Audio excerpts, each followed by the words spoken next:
Before we get started, we wanted to thank Matchstick Golf for being our first title sponsor. Matchstick is a custom designer of ball markers based in Portland, Oregon, that was born out of its founder getting sick and tired of trying to find cool ball markers that weren't huge, heavy poker chips that didn't cost $300 on eBay. Matchstick's markers include the one-eyed alligator from Happy Gilmore, a stack of cash that will have you putting for dough.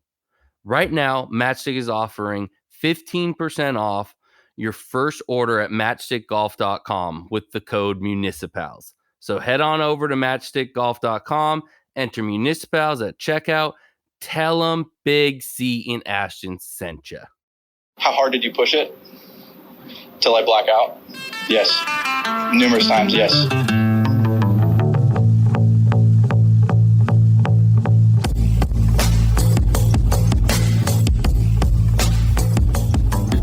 What's happening, MuniciPals? This is Big C, and Ashton is with us this week. We are going to be doing a guide to the Bay Area. So this is going to be a multiple episode series that we're going to go over our list of favorite courses here in the Bay Area. I will say, greedily, I've probably played a little bit more of these tracks than Ashton. But I was also born and raised out there, and Ashton is a transplant from Atlanta. So he is catching up, but he'll get there. But it's going to be a good one. I'm really excited for this series because it's actually something we've gotten requested by a few people through our DMs. So really excited to be able to offer up kind of a brief overview of what our favorite tracks are here in the Bay. But first, Ashton, how you doing today, my man? Yeah, wow. Sorry, jumping in before you give me the intro. My bad. I'm feeling it tonight.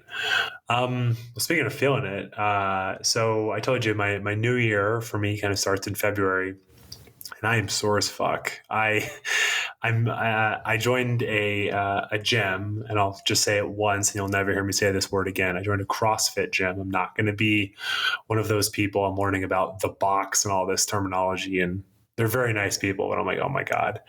But yeah, so I had my first trial class. I was really sore. You have to do 3 onboarding classes, and I'm just doing onboarding, like how to do stuff. And like I don't even know the muscles by my neck, traps, I think they're called. They're like really sore from.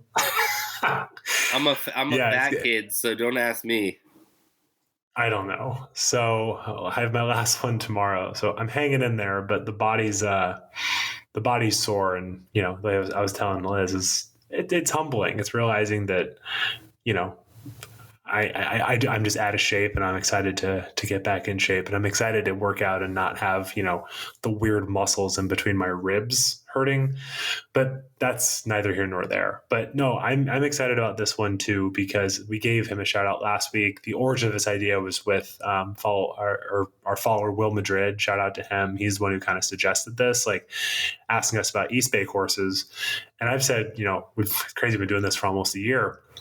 But I think one of the things that I've been very lucky, and I think we're all very lucky, is, Big C's extensive knowledge of each of these areas. I mean, I think he's a treasure trove of knowledge for this area. And so this was his idea, and I'm going to add commentary where necessary.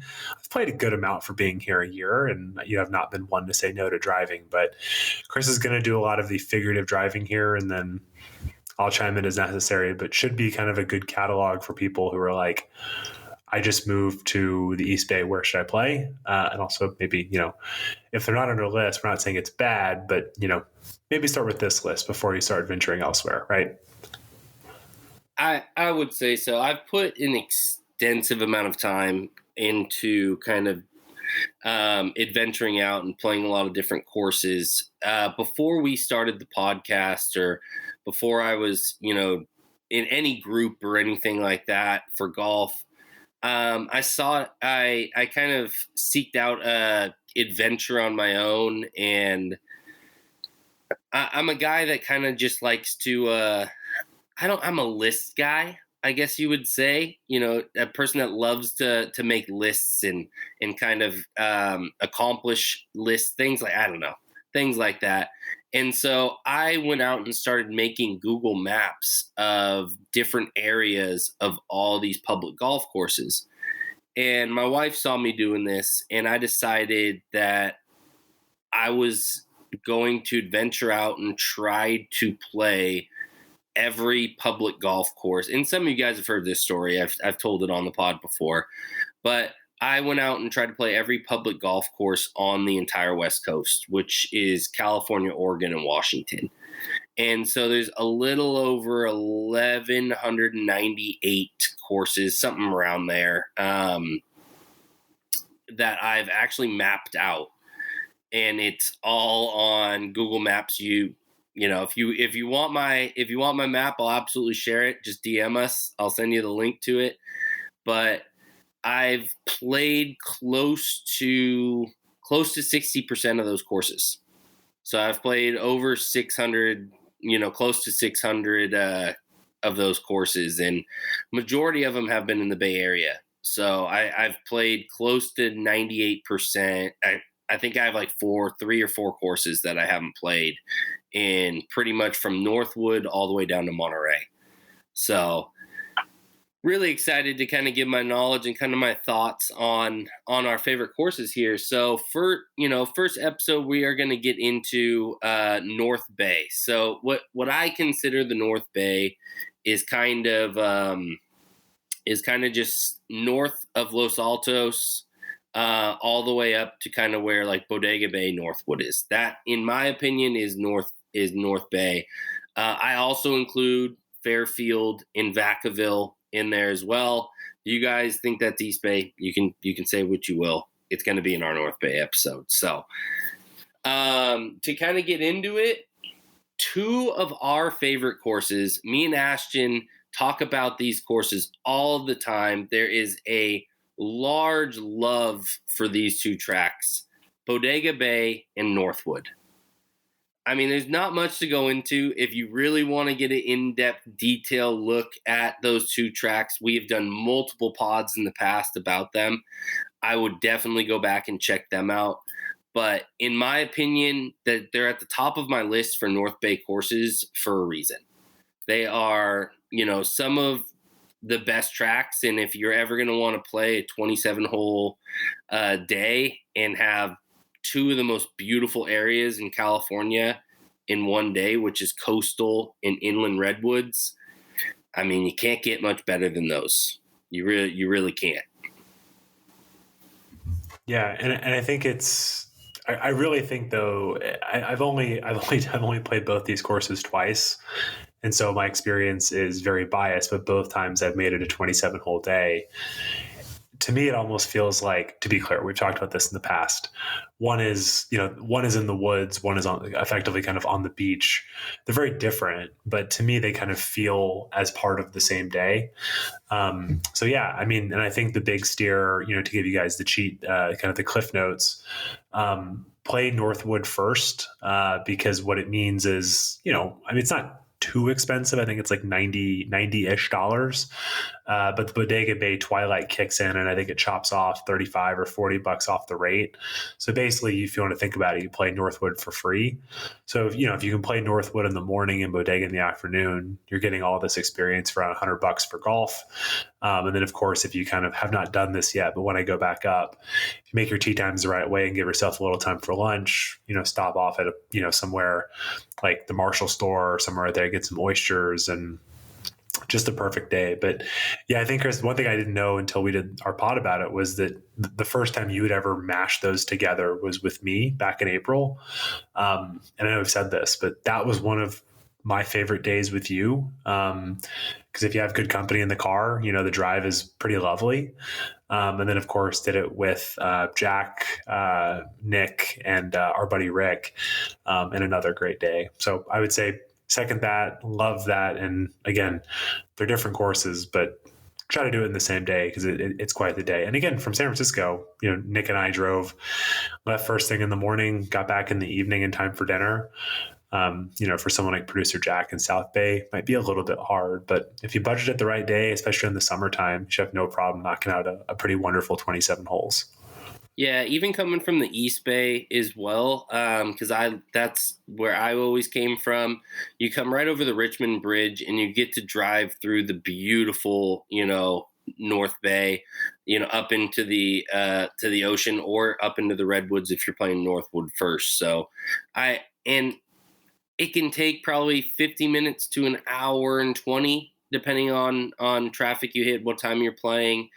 If you're trying to get them both in, I'd recommend getting to either one of them, 8:30 tee time to get them both in, and have that little bit of time in between to stop at the ocean, grab some food in between rounds, because there's some excellent fresh fish and things. I'm not a fish guy myself, but anybody that is, right around Bodega Bay is a great place to be. Well, I was going to say, back to the Vegas pod, though, you just said fresh fish. I think maybe we need to go back and get you some quite literal fresh raw fish. That seems to be the move, right? So it could be a whole better day for you if we include that. If we can find ourselves a place where we can get some raw fish, some sushi in Bodega Bay, we might have a winner there. Sashimi. You're a sashimi guy. I'm a sashimi guy. Sashimi guy for sure. Full sashimi. Funny thing, and this is me, I'm sort of like, I'm not trying to make fun of you when I say this, but I am. I would think you'd be like, dude, I fucking love California rolls, and just like dipping it in like wasabi mayo. And it really shocks me that you're not like a wasabi mayo California roll person. So I could fight you and say, it's like barely sushi, but you're not one of those people. It's interesting. No, I mean, that was kind of my realm for a while, like my safe blanket. Anytime I had to go to my safe space when I was in a sushi restaurant was either those or bento boxes. But now that I had Hussey kind of open my eyes to what it is. Tuna belly. Yeah. Tuna belly, I think white, or what was it? Yellowtail was another one I dug. So, I mean, there was some out there. Love Yellowtail. But if we find something like that in Bodega, I think we'd have an absolute winner of a day. So maybe we'll have to keep an eye out for that. But agreed. What's next? Just east of Northwood, in a little town called Windsor, California, just north of Napa, there is a great course called Windsor Golf Club. So Windsor used to host a lot of LPGA Tour events. They also held the Nike Tour, I think, for like 8 or 9 years straight, which the Nike Tour, if anybody doesn't know, is now the Korn Ferry Tour. So before it was web.com, it was the Nike Tour. So it went from Nike Tour, web.com tour, now it's Korn Ferry. So the one step below PGA. So it's a really great course. It's been around for a long time. It could definitely use some tender love and care and a little bit of a redo. It's just an older track that could use a little bit of a facelift. But it's really enjoyable. It's definitely worth driving out to. You can get tee times if you really shop around between $60 and $80 with a cart. If you're walking, between $40 and $60. So it's a really reasonable rate when you go out there. They also have a Wyndham Resort that is attached to it. So if you want to kind of make a day of it, there's a lot of wine on your way up there through Napa and Healdsburg and a lot of those areas. So if you want to bring your lady with you, you want to have a good time, you could stay at the Wyndham Resort out there, play some golf. And it's kind of like the cheap version of Silverado, if I could say anything. If any of you guys know Silverado, it's where they hold, I don't know what it's called now. It used to be called the Safeway Open. I know they changed the name this year, last year, but they have a north and south course out there. But I consider Windsor the poor man's version of Silverado. That's pretty compelling. I mean, I have not played there, but I mean, that definitely makes my ears perk up. Also, too, because I mean, Santa Rosa I know it's Windsor, but I love that area. I mean, so it's actually it's a great place to go for a weekend, or just above Napa. So it's a Okay. perfect place for any wine lover, though, because you're right in between Healdsburg and Napa. And in my opinion, Healdsburg is almost a better place to go for wine tasting. Oh, for sure. It's also bougier. If I spend a little bit of coin, like I've not been there, but I have seen some people who've been to hotels there, and I'm like, God damn, that looks nice. It's a kind of a hidden gem up there, and I think it's a prettier area. So, just a little touch if you want to bring the lady with you. I think Windsor is kind of a cool spot you guys should check out. And then just kind of back in a little bit west and a little bit south from there, Bennett Valley is one of my Yes. favorites. I absolutely love this track. They actually almost got shut down. So a few years ago, there was a big thing in the city of Santa Rosa where they wanted to shut down Bennett Valley and build houses on the property, which we don't like to hear of a public course being turned into housing development. It's the worst thing ever when it comes to golf course. And California just tried to pass a bill, which thank God it didn't make it past its first couple stages. But they tried to pass a bill to basically turn, how many courses was it? 60%, like 80% of public courses into low-income housing, which I get.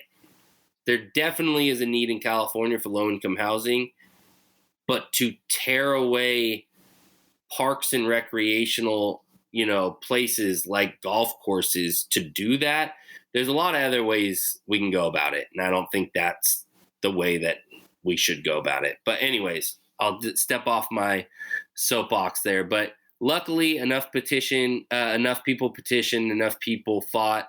Bennett Valley seems like it's going to stay for the long haul. So I'm really excited to hear that because, in my opinion, it's one of those hidden. I don't want to use gem, but one of those hidden, reasonably rate good condition courses that you always can get a tee time at if you don't mind driving a little bit. Yeah, it's always open. There's always a good time to play. One thing I will warn anybody going to Bennett Valley, do not play it in the winter. It is very much like a Pacific Northwest golf course, heavily tree lined. You do not want to play because it does not dry out.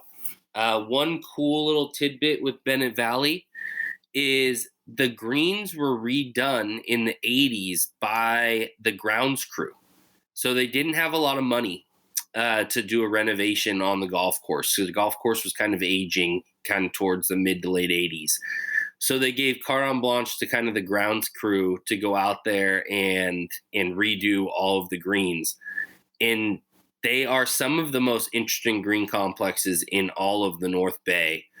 And you could tell these guys knew golf, played golf, and were good golfers because of how they funnel, how they have different sections. There's burets in the greens. It's awesome. Awesome green complexes. So if you want to have a good day out there, a good putting day, Bennett Valley is a fun one to check out. One of Ashton's favorite courses, talks about it all the time, Rooster Run. Ashton, thoughts on this little piece of heaven? Yeah, and the one thing I want to mention about Bennett Valley quickly is the way I've only played there once, but I think of it as bipolar nines, and I mean that in a good way. I think we actually cheat off the back. It doesn't really matter, like the routing perspective. But half of the 9 holes are like almost perfectly straight with trees on both sides. Like if you're hitting it badly off the tee, you're going to get eviscerated, which I think on that day that I was. But then the other 9 is like quirky and weird, and like there's trees, but it's not tree lined. And so it's just really fun to kind of like it's truly like you're playing two entirely different 9-hole courses, and it doesn't like fit together, but it doesn't have to. So I think that's an appeal of Bennett Valley, is just getting that perspective of like, again, more of like straight tree line, to your point, Chris, very Pacific Northwest with the trees. And then the back nine is just something totally different. You can hit it all over the place. And I think that's really fun. But yeah, man, I think Rooster Run, I am trying to just play more city golf because goddamn, it is nice. Presidio is 12 minutes from my house. Like I kind of have really started to process that recently, and it is really nice to be able to drive 12 minutes at the golf course. But I would say that Metro, which we'll talk about in a different episode, Metro is one. But Rooster Run, for me living in the city, it's like 35 minutes, 30 minutes without traffic in the morning. And I just think it's a wonderful place. The staff there is extremely friendly, great range. And I just love the golf course. Like the greens are always in excellent shape. It always drains really well. And there's just like several holes that we've talked about, but there's just a really nice blend of holes. Like number 9 is like a very long, challenging par 5. Like you're just not going to get there in 2, but not in a dumb way. There's water. It's all about the angle in. The green is massive. It's like a 70-yard green. But then there's 2 par 4s back to back that are like, if I really get into my driver, I'm hitting sort of like a 50-yard wedge shot into it. And I just think that it's a really fun place because if you play it from the right tees, I mean, it's a place where I think I shot 76 there and really gettable, but also a place where if you're not on, you're not going to play very well. And everything just works really together. And I think the other thing that I like about the place too is the back 9, they do a lot on a small piece of property on the back 9. It gets a lot of holes that are, I mean, some of you're going to be like, of course they're adjacent to each other. But I mean, a lot of places where you're kind of playing there and back and kind of like following kind of the routing of the hole before, but in a way that doesn't feel claustrophobic. There's not people hitting balls into your fairway. But it's kind of cool to be on a short par 4 and be able to see the balls coming in from the par 3 before, and then watching the people tee off on the hole next to you. And the last piece is just the price. I think it's like in the low 60s on the weekend. And if you play there during twilight, it's like low 40s. And it's great. And then just, again, for people who are trying to think about doing things for the first time, my tidbit, go to Lagunitas after. Last time I played there, I went there with my buddy Paul, our buddy Dash, and oh goodness, I'm forgetting. Apologies to the fourth person. I think it was Marcus. He might have left. But we went over to Lagunitas. I think it was a 6-minute drive. Sat at the bar, had a couple beers, had a great burger. And then you come back into the city, and because I think one of the things I struggle with is I love golf, right? But some of these golf days can just get really, really long. A lot of time in the car. It's like 35 minutes up there. Their pace of play is great. Played 4.5 hours. Go have a beer and some food and come home, and then just go home and be in for the night. And it's just a really nice day at Rooster Run, and also really pretty too because you get to cross the bridge both ways. And I know I got producer Jack out there for the first time, and I think he's played there 4 or 5 times in the last couple months. I know he's actually going on Saturday with Marcus because he loves that place, but it's because it checks every box, right? $60 or $40. Good pace of play, good drainage, interesting greens. To me, it might be the best public golf course with all of those caveats that I have played. I love that place. And a great logo. It's like a wind, help me, Chris. Yeah, it's a windmill. Not a windmill. It's I know what you're talking about. It's what people put on top of barns.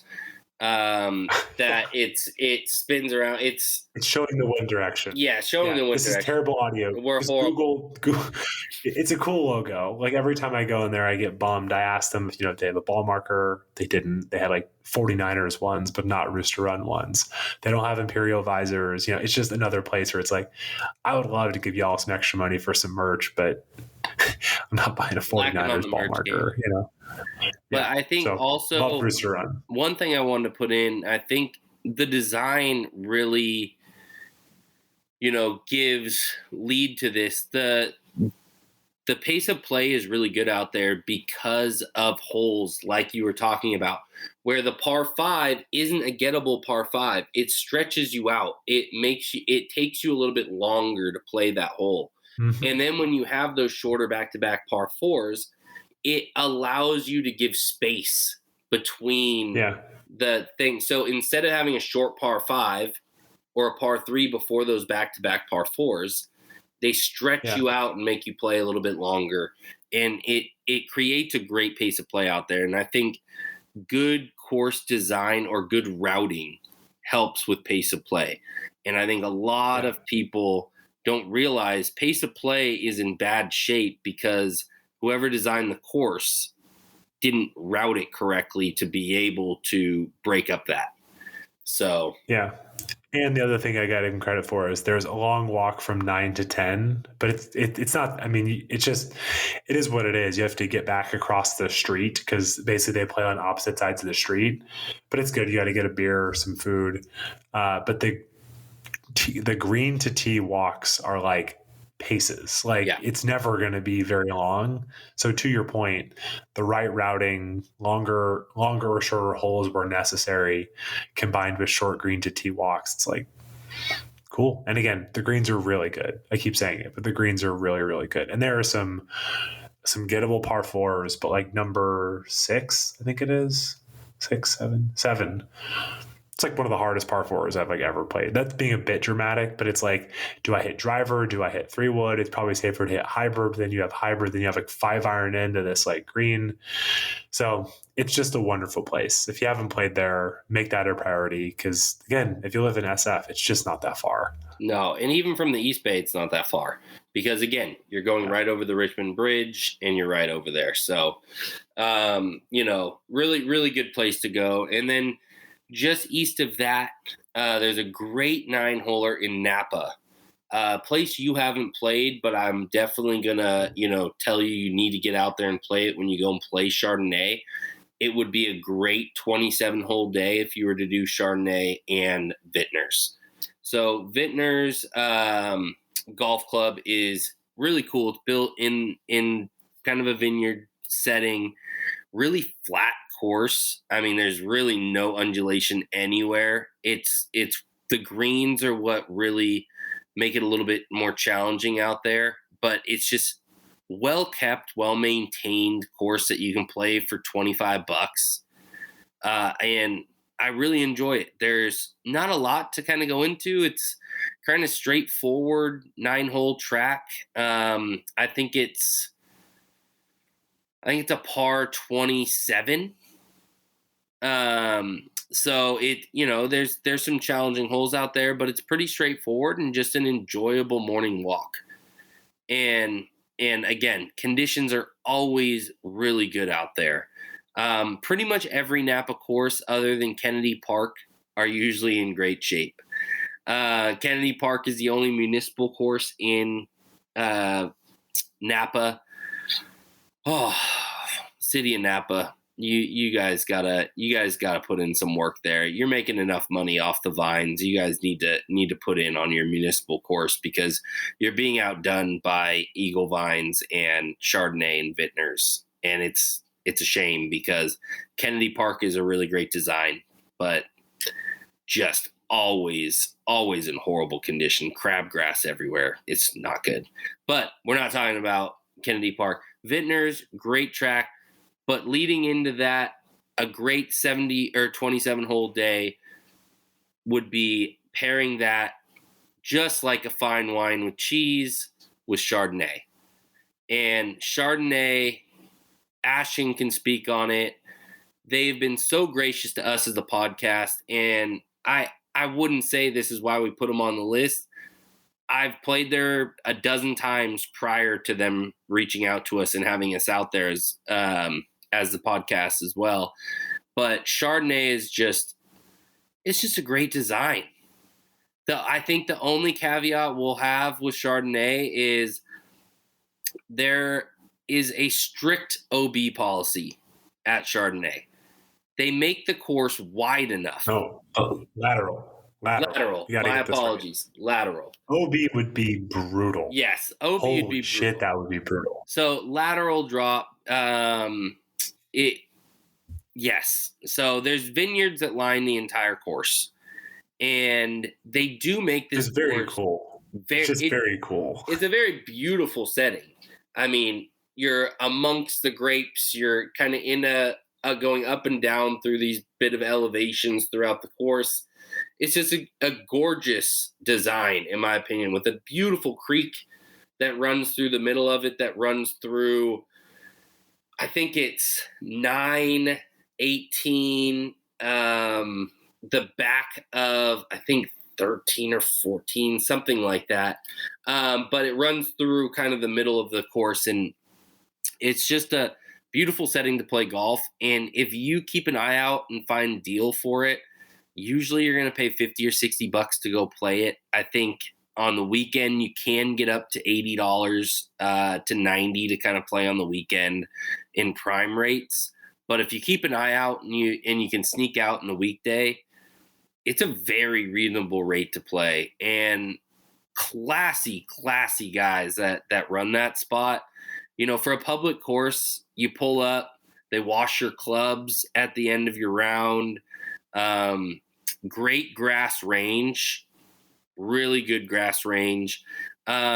Decent practice facility. I wouldn't say, you know, the putting green chipping area is, you know, top notch or anything like that, but decent area, but really, really good food.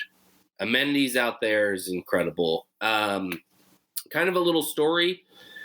It used to be the original 18 of Chardonnay was actually split into two. And so on half of the course, you can actually see another course out there called Eagle Vines. And so Eagle Vines is kind of the sister course of Chardonnay. Some of the original routing and original holes are now part of Eagle Vine, and then they built the rest of the holes to kind of go along with those. So they could make two full 18-hole courses. You ask anybody from the Bay that goes out there to play, and this is the reason why Ashton hasn't played Eagle Vines, but has played Chardonnay multiple times. They're literally, the entrance to them is like you can throw a rock. Yeah, I mean, they're right next to each other. And anybody you talk to, Chardonnay is a much better design, much better course. Eagle Vines is fun. The original holes that they did steal from Chardonnay are really good, and I enjoy those. But the ones they added are kind of chintzy, and they don't really go with the flow as well as Chardonnay kind of goes with it. And the holes that Chardonnay added worked much better with the routing that they were able to keep. So it's just a little bit better of a course. But if you have the time or you're staying out in Napa, play them both. They're both really fun courses. I would definitely recommend it. Great holes, great conditions, fun greens. I mean, what more can I say about, you know, great piece of property?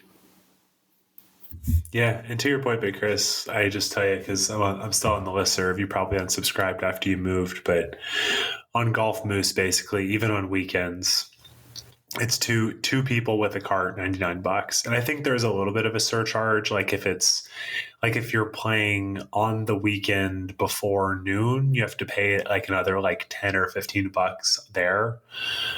But I mean, dude, $65 for Chardonnay, like, again, if you're mad at that price, give us a call and we'll personally refund you the money. Like, again, that $65 to me is like the sweet spot. Like, that's about what Rooster Run is. It's about what Chardonnay is, especially for the Bay Presidio is kind of a Twilight. Yeah. I mean, I've paid a lot more for a lot worse courses.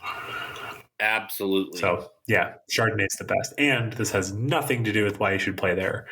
But I just personally, whenever I put it in my phone, I always like that it's in American Canyon, California. It just makes me laugh. That for sure sounds like a fake town. Just a little bit. It's technically, they call it American Canyon. It's borderline Napa. It's kind of the same area. It's just outside of Vallejo, up north of there. So yeah, but one thing I'll tell listeners, and this is, I will make sure this isn't TMI, but you'll understand why I'm saying this. Drink your coffee when you're closer to Chardonnay, because I think I've probably played there 5 or 6 times. And almost every time there's an inflection point where it's like, oh man, like I really need a gas station. And there's not one, and there's not one, and there's not one, and there's not one. So without being any more personal than that, just do what I've started to do and like order your Starbucks and then drink it when you have like 8 minutes left on your drive, and you'll be good to go, because you're not going to see a Chevron station. So we can move on, Chris. But I just, for people who might have the coffee might hit a little bit different on the Saturday morning when you're a little worse for the wear. Just wanted to share that. So to our next 2 courses, there's plenty of pit stops. They're right off of 80, so you don't have to worry about that. We got Rancho Solano and Paradise Valley. So I've actually talked about these 2 on the pod. One thing I talked about on the podcast was these are both municipal-owned courses in the city of Fairfield. And I'm telling you, and I've said this, you can go back and listen to that episode. This is what I said verbatim. If any city needs to learn how to run and operate municipal courses and multiple courses within their city and make good profit and have great tracks, you need to go visit Fairfield, California, because Fairfield is absolutely killing it with Paradise Valley and Rancho Solano. Everybody I know, everybody from Sacramento, our buddy Kanan, when he moved to Sac, that was kind of our meeting place. We played Paradise Valley or Rancho Solano. That was kind of the middle ground, great place to play. I mean, the courses are they're built within homes, but they don't feel like track home tracks. And that's one thing I really appreciate about them.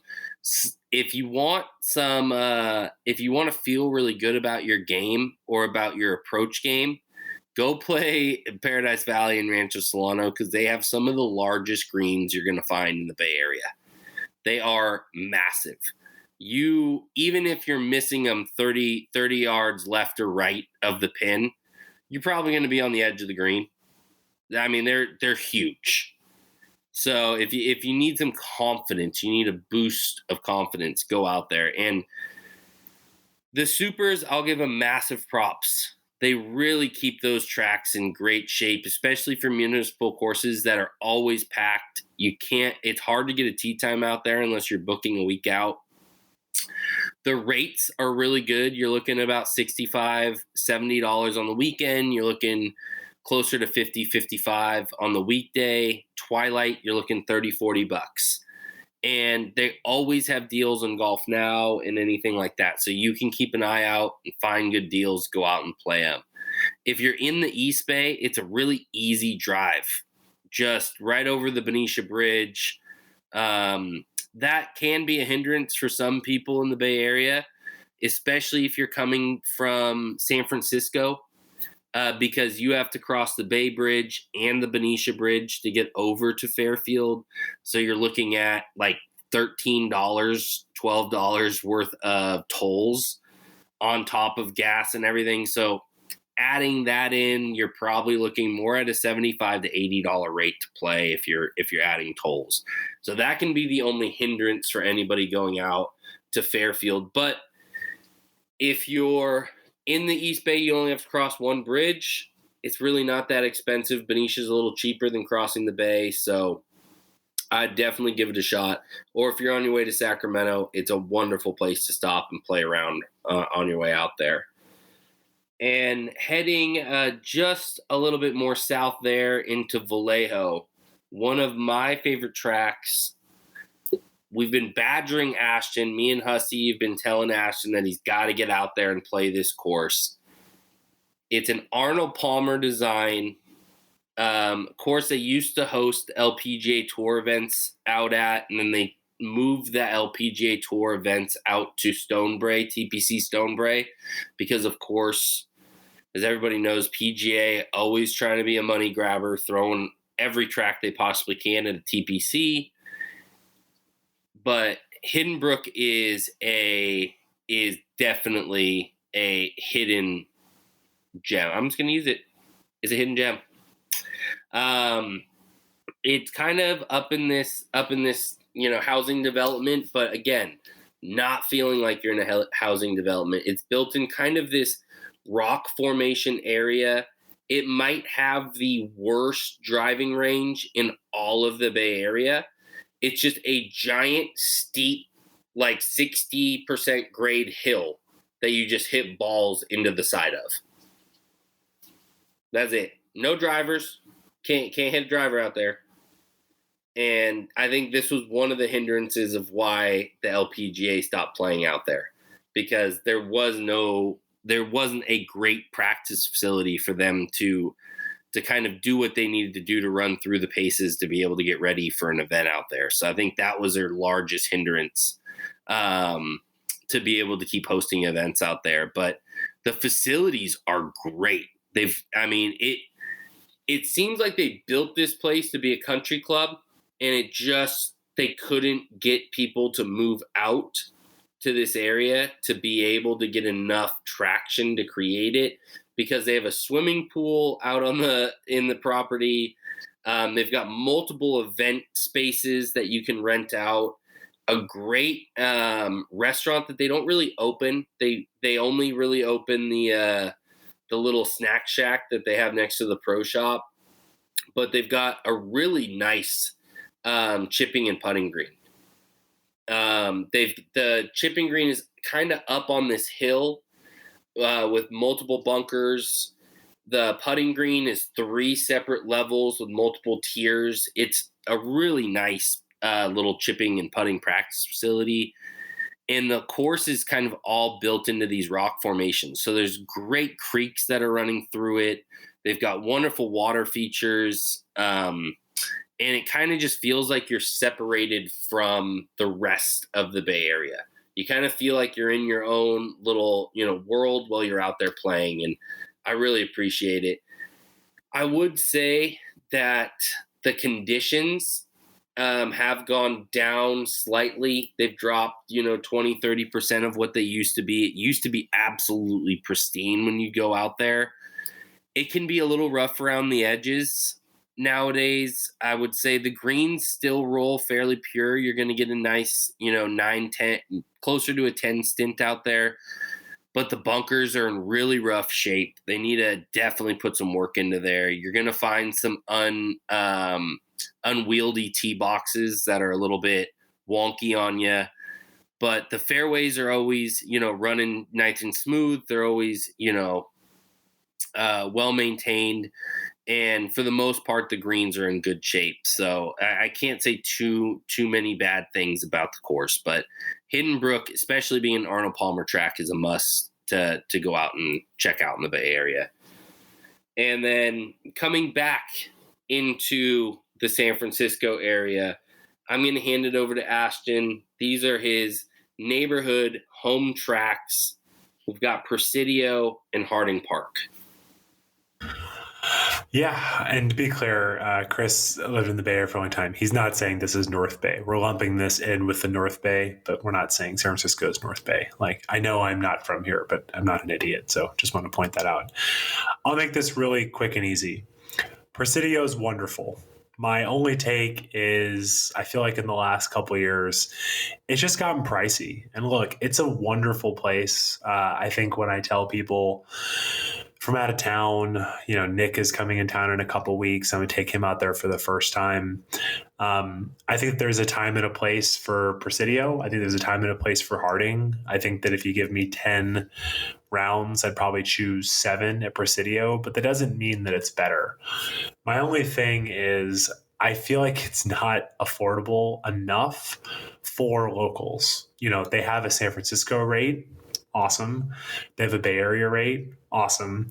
But the big thing that I keep shouting about, and I'll just say it once and I'll move on again, is I fucking can't stand the Friday, Saturday, Sunday mandatory baked in cart fee, whether you're local or not, drives me up the wall.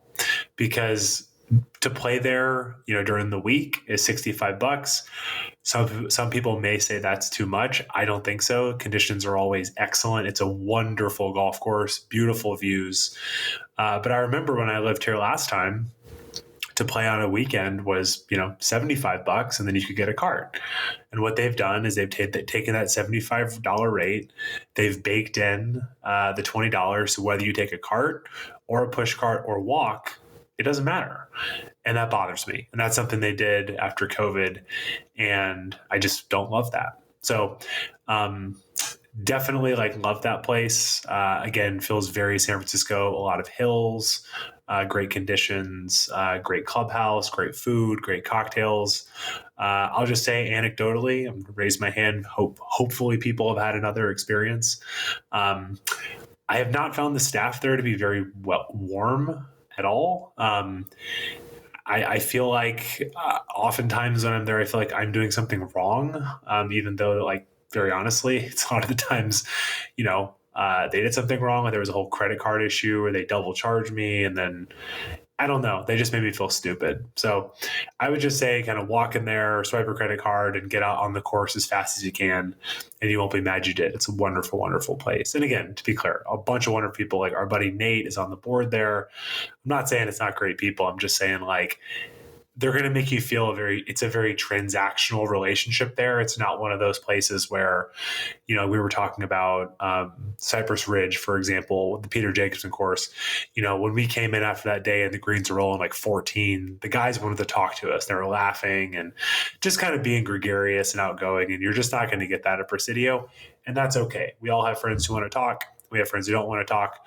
Presidio is a wonderful golf course. They just don't want to talk to you. And that's okay. I played Harding last weekend. I continue to love Harding Park with the gigantic caveat of I'm a resident. I paid $79 to play on Saturday, and I had a wonderful time. I definitely understand the flaws. Not very interesting greens. Andy from the Fried Egg has talked about this. Whenever the guy who ran TPC Design Services came in and basically bulldozed the greens and made them all flat, that's a huge bummer. But one thing I was talking to Nick about that they're probably not going to do, but what I think would make that place infinitely more interesting is doing some stuff with rough around the greens. I'll give you a perfect example, I think, to me. Number 8 is a downhill par 3. Really good hole, kind of a diagonally shaped green that kind of goes from left to right. I actually hit one of the best iron shots I've hit in the last 6 months, right at the flag stick. It landed 5 yards short of the flag, rolled, and got to the point where it was about to go off the back of the green. But because at Harding, every single green has the fringe and then it has thick rough. So the ball just stopped, right? And I wasn't hitting my irons great. My distance control was awful because I haven't played. And I missed a bunch of greens. And my issue is, let's say I don't remember, let's say I missed 12 greens, 13 greens, whatever. I basically hit the exact same chip shot 13 times because it's the same. And I think at Harding on that hole, for example, there's a big hill behind that, which, you're not going to go down that hill unless you nuke it off the planet. But if they shaved the back of that green where my ball actually would have rolled down, I think it would make Harding a lot more interesting. But it's a great course. It's an easy walk. The front 9 is fine. The back 9 is great. And also, too, what they're very lucky about, lucky is maybe not the right word, but, the fact that Morikawa hit one of the most memorable golf shots ever on 16, every time you step up on that, every time you get up on that tee box, you kind of get a little tingly, and that's really cool. So I think it's a great place. I think Jack has the right mindset. He basically said, 4 times a year, I think he paid $125, $130 as a Bay Area resident.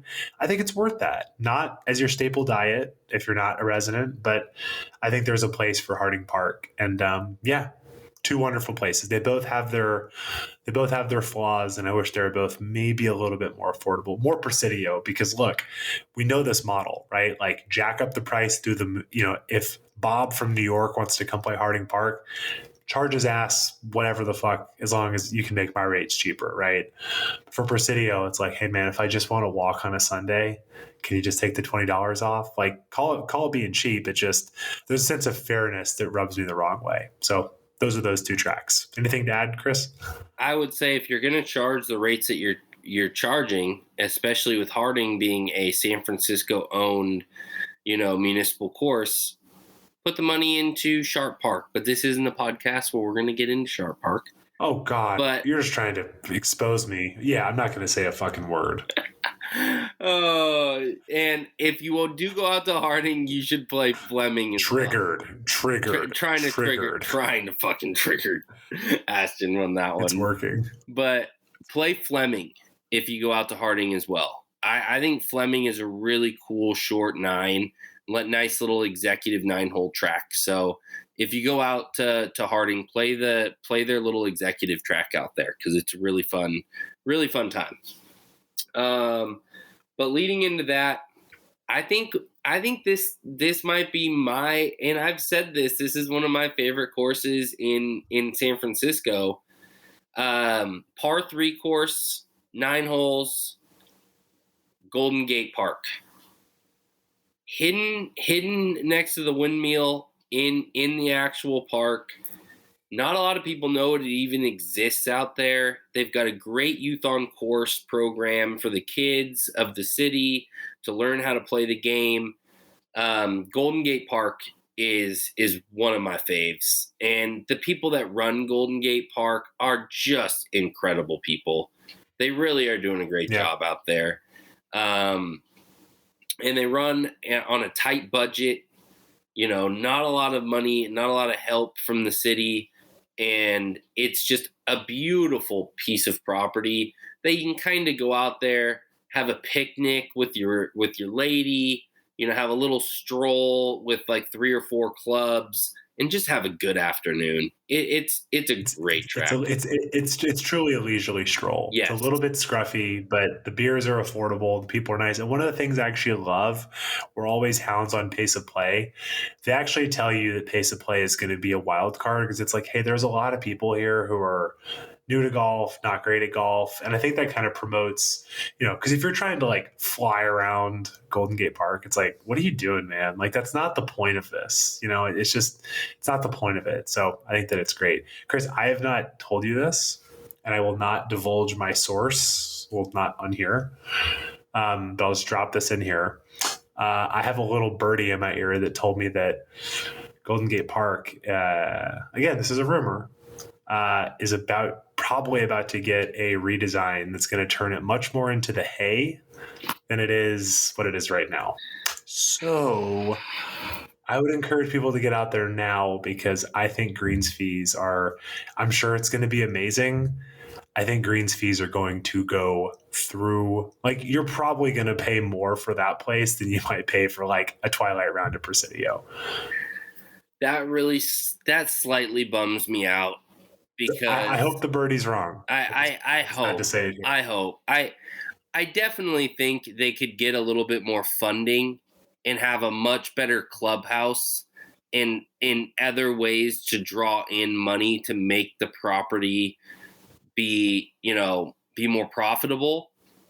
But we're talking like pumping money, like aggressively pumping money into it to change fundamentally what it is. As long as they keep the youth on course and the cheap accessibility for kids of the city to be able to come out and play, I might be okay with it. I might be okay with an offset of us having to pay a little bit more for a really cool design. We'll see. Yeah, we'll see what happens there. But you might need to do a little bit of investigative research. Go out there and play it and chat with the boys in the clubhouse because I would like to see what's going on out there. But we'll see what happens. But check out Golden Gate Park for sure. Another really great short course. Great practice facility, home of Ashton's practice area. This is his True. zone. This is where he goes. I would say everybody in the city, to be honest, if you're really trying to put in a practice, you're driving to Mariners Point. I mean, and I mean, and we all know, or friend of the pod, Fabian, like the mayor out there, like basically owns the place. Basically owns it. Yeah, I mean, he runs the show out there. But it's a great practice facility. They've got this.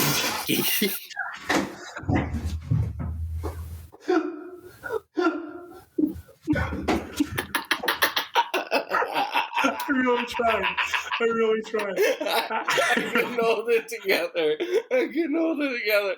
Oh my god. Okay, Jack. That's not going in the podcast, but I can't wait for Jack to. We gotta tell him too. He's gotta listen to this one. Oh my god. Okay. Oh, I've never laughed at that. I almost Reset. I choked. I was like, Reset.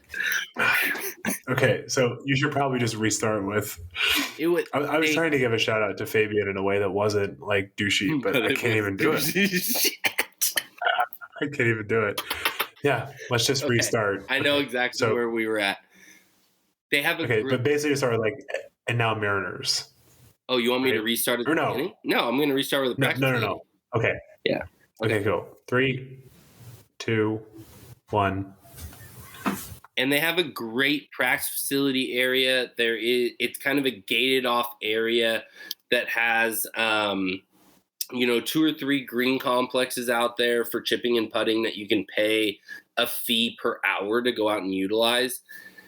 They've also got a double-decker driving range with a grass area on the side of it. And they've got a wonderful – I mean, this property is right on the water. It is right on the bay. And they've got a great 9-hole par 3 course out there that just has spectacular views. But if you go and play at night and the wind picks up, it can be brutally cold out there. That can be the only downfall, but it's a wonderful property. And what I've heard, that they actually were trying to shut down Mariners Point, and Will Zalatoris, the man of the Bay, the man that won't be allowed on the PGA, they just won't give this man a card. I think he finally has his card this year, but there was a whole big story last year about how he was top 50 in the world and couldn't make it. But guy from the Bay stepped in, said what he needed to say about Mariners Point, and it really helped the cause to kind of, steer it towards saving this place, because there is no practice facility in the Bay in that area for anybody. So anybody that's within a 30-mile radius of where Mariners Point is, that's really the only spot you have to do an actual, to get in actual practice. And so facilities like that need to exist. Well, and I think the other thing about Mariners is it fulfills a lot of different things. Like, for example, the little tidbit for folks who've not been there, the grass range is only open on weekdays, so Monday to Friday. So don't make the mistake of going on a Saturday and trying to hit balls on the grass range. It's not going to happen. But it's where I practice, and it's perfect. They're open till 10, so I can go down there at 8 p.m. and put in 2 hours of work on the grass range, and they have a great short game facility, and they have a free practice green. So when Dash and I go down there, we probably spend like $8 a man, and we both hit 70 golf balls and chip for an hour. Like, you can't beat that. But to point about the other purpose, on Sunday, Liz and I went on a double date with 2 of our friends, and we got a large bucket and split it amongst 4 of us and just kind of hung out. There's a full bar there that's like great and very affordable. Putted a little bit, and then Fieldwork is a great brewery here. It's started out in Berkeley, but there's a bunch of locations now, and there's one in San Mateo. So we were at Mariners Point for an hour and a half. Like, drove 10 minutes over to Fieldwork, had a couple beers, and like it was an event that like Liz is, golf interested, but not a golfer. And our friend Adam, his fiance Abby is like objectively not a golfer. And, everyone walked out of there going, that was a really fun day. So, I mean, I think like a place like that can fulfill multiple different purposes is awesome. And yeah, man, like even though Atlanta sucked for public golf and kind of affordable golf, there were a lot of driving ranges. And that is the hard thing about the Bay Area is like, yeah, I mean, I think that I've done my homework for a grass range. It's either go north to Peacock Gap for me, where I have to pay for, first of all, those range balls are astronomically expensive. Peacock Gap, you can't hit a driver, and I have to pay for the toll coming back, so that's not really an option. So all I got is Mariners Point, and yes, it's 30 minutes, but it's all I got. And going back to the goals pod, that's why my goal is to practice twice a month, because it's just really fucking hard. But you get down there and it's like, man, this is really worth it because the grass is great, open late, affordable. So love Mariners Point. Wait, you don't have a hitting bay and TrackMan accessible to you? First of all, I don't work at Club Champion, and second of all, as you know, in the Bay Area, it's like, let's put it this way for people who aren't from the Bay Area. I live in Nob Hill, and because, well, we're gonna. Liz is very excited to say is moving into my place here shortly. It's going to be awesome. And she said a lot, though, that she'd love a place with 2 bathrooms. In Nob Hill, she did her homework. There are 6 apartments in Nob Hill that have 2 bathrooms. So let's just say that, yeah, I don't have a hitting bay in my house because the area I live in, there's no such thing as an apartment with 2 bathrooms. So no, I don't have a hitting bay. All right. Well, last one that I kind of want to mention, and it's just going to be a quick mention. We're not going to get too into it. It's a great course kind of built into the foothills just south of San Francisco. Really beautiful views out there. I really enjoy any time I've been able to spend out there, and this would be Crystal Springs. So Crystal Springs is just a really beautiful piece of property. It can be rough around the edges at times, but their greens always run very true. They do a good job. They've got a great hot dog stand at the turn. I mean, that might be one of my big pulls to go play Crystal Springs because I always dig their hot dog stand they got at the turn. And I think more courses should do privately owned hot dog stands like they do. Smart idea. Anyways, great track. Definitely check it out. Not going to go into too much detail, Crystal Springs. Look it up. Get out there and play it if you're anywhere in the San Francisco area. It's not too far of a drive. But the one caveat I will say with Crystal Springs is the same thing that we say about Dark Horse. To be clear, Dark Horse is a better golf course. Crystal Springs pace of play is fucking abysmal. Yes. So if you're going to go play Crystal Springs, try to get one of the first tee times out because otherwise you're going to have a 6-hour round. So again, I've only played there once. The course is really fun, but you're just going to want to punch somebody because there's going to be 4 groups on a tee. So tee off at 8-10 and you'll have a great day. Yep. That's my one piece of advice. That's it. All right. North Bay in the books. North Bay SF. Check out part 2 coming up week after this release. Peace. Peace.